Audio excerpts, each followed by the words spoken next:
బావా బావా నిన్ను పాకలో గేదెలకు తాడు కట్టేలా చేసి ఆ సూర్య ప్రతాప్ శంకర్ భూపాలు వాళ్ళ పిల్లలకి ప్యాలెస్ లో పెళ్లిళ్ళు చూస్తున్నారట. ఓ యాదమ్మా, ఏసేయమంటావా? బా పేడ ఫ్రెష్ గా ఉన్నా, వాసన వాంతొచ్చేలా ఉంది. తీసేయ్. నిన్ను కట్టుకున్నదే ఆ పేడ తీయడానికి. సచ్చినోడా తీ. బావా అక్క గురించి నీకు తెలుసు కదా. చూడు బావా, నీ రివెంజ్ తీర్చుకోవడానికి అదే సరైన చోటు. ఆలోచించు. పగ తీరాలంటే శత్రువుని కనిపెట్టడం ఎంత ఇంపార్టెంటో కరెక్ట్ టైం కూడా అంతే ఇంపార్టెంట్ రా. I have to take revenge. నోరు మూసుకొని ముందు ఆ పేడ తీరా.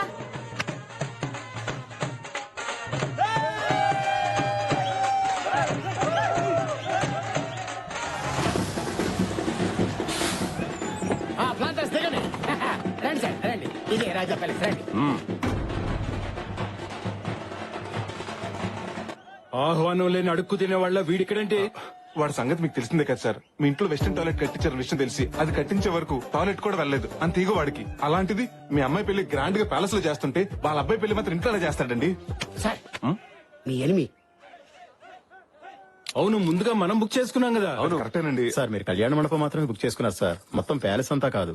ఈ ప్యాలెస్ లో మొత్తం 6 పెళ్లిళ్ళు ఒకేసారి జరుపుకునే సదుపాయం ఉంది. అయినా సరే వాడి అడుగు అరిష్టం, ఎదురు పడితే దరిద్రం. పదండి పదం. సామాన్ ఎక్కించండి. మాట వినండి సార్ ప్లీజ్. ఏంటంట వాడి బాధ? మిమ్మల్ని చూసి సుసు పోసుకొని భయపడి బస్ ఎక్కి పారిపోతున్నాడు సార్. వాడిని చూసి నేను పారిపోవటమా? ఏం మాట్లాడుతున్నావు? నేనెందుకు మాట్లాడతాను సార్? పబ్లిక్ మాట్లాడుకుంటారు. పబ్లిక్ దృష్టిలో ఈ పెళ్లి ఇండియా పాకిస్తాన్ మ్యాచ్ లాంటిది. మీరు బ్యాక్ స్టెప్ వేస్తే శంకర్ భూపాల్ వినింగ్ స్టెప్ లా ఫీల్ అవుతారు. అయినా శత్రులు కళ్ళ ముందు పెట్టుకుని వాళ్ళు చూస్తుండగా కళ్ళు బయలు కమ్మేలా మీ కూతురు పెళ్లి చేయండి. అప్పుడు వాడు మనుషులు కుల్లి కుల్లి ఏడుస్తారు. ఇతను చెప్పేది నిజమే. ఈ పెళ్లితో మన కెపాసిటీ ఏంటో వాడికి చూపించాలి. అవును పెద్దనాన్న. నా మాట విని మీరు లోపల పదండి. సరే పదండి. ఇందాక భయపడి పారిపోతాడన్నావు, ఇప్పుడు లోపలికి వెళ్తున్నాడేంట్రా?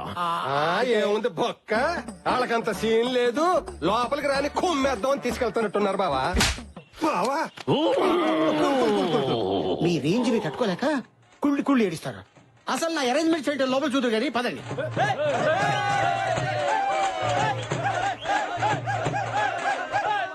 మా ఈ రెండు కుటుంబాలు మళ్ళీ కలుస్తాయని కల్లో కూడా ఊహించలేదయ్యా. మళ్ళీ ఇలాగైనా కలుసుకునే అవకాశం నీ వల్లనే వచ్చింది. ఈ కలయికని శాశ్వతం చేస్తాను. కానీ ఒకటి, మీ ఫ్యామిలీని కలుపుతున్న విషయం ఏ గోడలకి వినపడకూడదు, ఏ తలుపులకి కనపడకూడదు. అబ్బో కోనా, ఎవరే నీకు వదినా? ఇంకోసారి వదినాన్ని పిలిచావో ఆ నాలుక మీద వాత పెట్టేస్తాను. ఏదో రోగిష్టిదాని కదా అని పలకరిస్తే నీకు సిగ్గులేదేటే మాకిచ్చిన రూమ్ లోకి రావడానికి? అయినా విగ్గు పెట్టుకుని తిరిగేదానివి, నీకు సిగ్గు గురించి ఏం తెలిసే? పాకలో ఉండే పాచి మొహాలు ఉన్నారు ప్యాలెస్. పాకలోనా? వాళ్ళు కూడా అలా తిట్టుకోరు కదా పిచ్చి మొహాలారా. ఏంటి వాగుతున్నావు? మసాలా ముద్ద మొహం మీద కొట్టి ఎర్రకారంతో వడియాలు పెట్టేస్తాను. ఇలా కూడా ఒడియాలు పెట్టుకోవచ్చా? నాకు మండిందంటేనా మా కోనాకి చెప్పి ఒళ్ళంతా చిల్లులు పెట్టి చిల్లి చికెన్ చేయిస్తాను. ఎవడు ఆ పొట్టోడా? చెల్లుగార్లకి రాదు, వాడేం చేస్తాడే? ఇదిగో ఇంకోసారి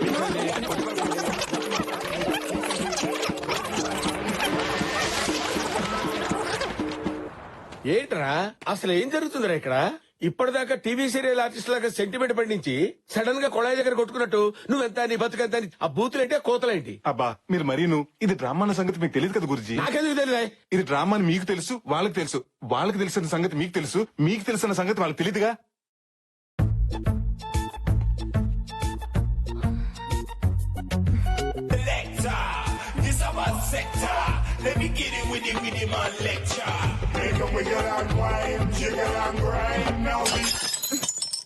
ఎక్స్క్యూజ్ మీ, జస్ట్ 1 minute. మీరు మహాలక్ష్మి వాళ్ళ అక్కే కదా? ఒక్కలేదు తొక్కలేదు, నేనే మహాలక్ష్మిని. ఏంటి ఆర్ట్ పిక్చర్ లో హీరోయిన్ లో ఉండే మీరు సడన్ గా 30 పిక్చర్ లో హీరోయిన్ లా మారిపోయారేంటి? నేనెలా ఉంటే నీకెందుకో? పోరా. రానా? రానో లేదు, నాగు చైతన్యం లేదు. పోరా. మీరేంటండి ఇలా మాట్లాడుతున్నారు? ఒంట్లో బాలేదా? ప్రేమగా మాట్లాడడానికి నువ్వేమన్నా మొగుడివా? అంత మనం అనుకున్నట్టు జరిగింది. హర్ష కూడా చూస్తున్నాడు. వచ్చేసాడు. Lucky no, lucky no. నువ్వు ఇలాంటి డ్రెస్ వేసుకుంటావేంటి? అయినా మోడర్న్ డ్రెస్ వేసుకున్నా మనం చూస్తేనే చిరాకు పడి నువ్వు ఇలా నో. పైగా ఎప్పుడు హర్ష మీద సీరియస్ అవ్వ నువ్వు తన మీద సీరియస్ కూడా అయ్యావు. ఎందుకు ఇలా చేస్తున్నావు? నాకు తెలియాలి తెలియాలి తెలియాలి. కావాలని ఇలా చేశాను. హర్ష కోసం నా వర్షన్ మార్చాను. తన మనసులో నుంచి నన్ను తుడిచేసి మనస్ఫూర్తిగా ఆ ఉమాదేవిని పెళ్లి చేసుకోవాలని ఇలా చేశాను. హర్ష కోసం నేనేమైనా చేస్తానన్నయ్య. తన సంతోషం కోసం సముద్రంలోనే కాదు స్విమ్మింగ్ పూల్ లో దూకమన్నా దూకుతాను. లోతు ఎక్కువ వద్దు. ఈ రోజు నుంచి నేను బీర్ తాగినా బీడీ కాల్చినా అది హర్ష కోసమే. వద్దు ప్లీజ్. నన్ను నేను అతని కోసం త్యాగం చేసుకుంటాను. అమ్మా చెల్లమ్మా, నువ్వు త్యాగానికి త్యాగలేనివమ్మా. ప్రేమ త్యాగం కోరుకుంటుందంటే అది ఫేస్బుక్ లో కొటేషన్ కొట్టి పాడేశానమ్మా.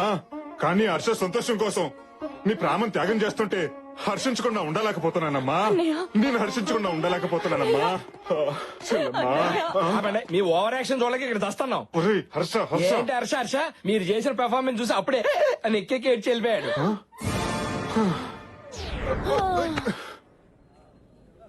సంధ్య సంధ్య శృతి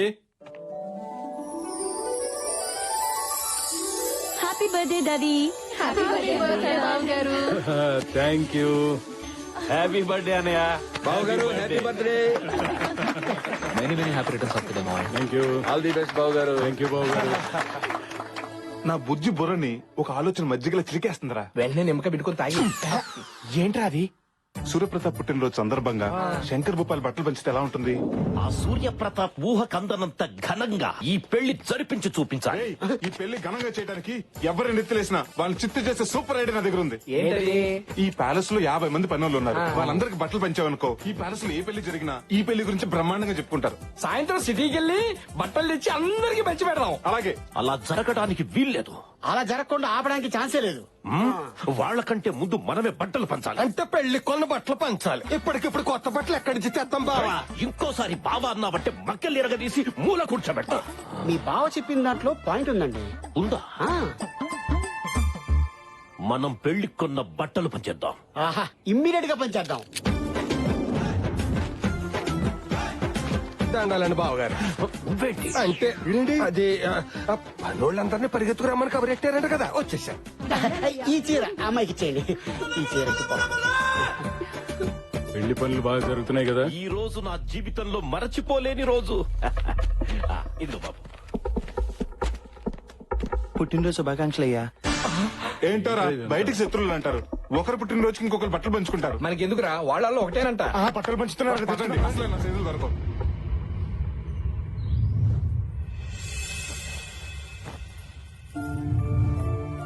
ఈ రోజు నా జీవితంలో మరచిపోలేని రోజు.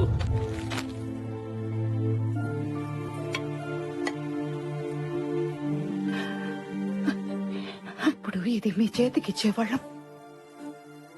ఇలాంటి ఒక రోజు వస్తుందని ఎప్పుడు ఊహించలేదు. దూరం పెరిగే కొద్దీ మనుషులు దగ్గర అవుతారంటారు. అది నిజం కాదు. అదే నిజమైతే మన ఇంట్లో ఇలాంటి 2 పెళ్లిళ్ళు జరిగేవి కాదన్నయ్య. దూరం పెరిగిందే కానీ మీ మీద ఉన్న ప్రేమ తగ్గట్లేదు.